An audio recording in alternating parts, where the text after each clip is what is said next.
శ్రీకాకుళం జిల్లా రేగిడి మండలం బురాడ గ్రామ సెంటర్లో గంజాయి మత్తులో ముగ్గురు యువకులు వీరంగం సృష్టించారు.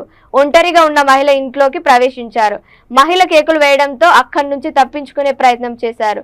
వారిని పట్టుకున్న గ్రామస్తులపై పట్టుకున్న యువకులు మీరు ఎవరు అని ప్రశ్నించిన గ్రామస్తులపై ఆ ముగ్గురు యువకులు రాళ్లు రవ్వడంతో పలువురికి తీవ్ర గాయాలయ్యాయి. ఆ ఇద్దరు యువకులు తప్పించుకొని పారిపోయారు. ఒకటిని గ్రామస్తులు పట్టుకున్నారు. పట్టుకున్న యువకుడి వద్ద గంజాయి ప్యాకెట్లను గుర్తించారు. ఆ యువకుడిని పట్టుకొని పోలీసులకు అప్పగించారు.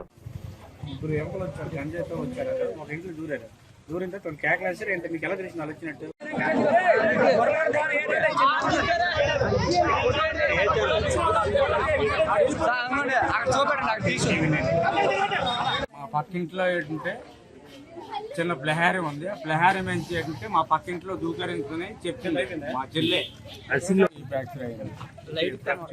ఫస్ట్ స్టార్టింగ్ మాత్రం నీళ్ళను రాళ్ళు వర్షం మొత్తం కురిపించారండి నా మీద.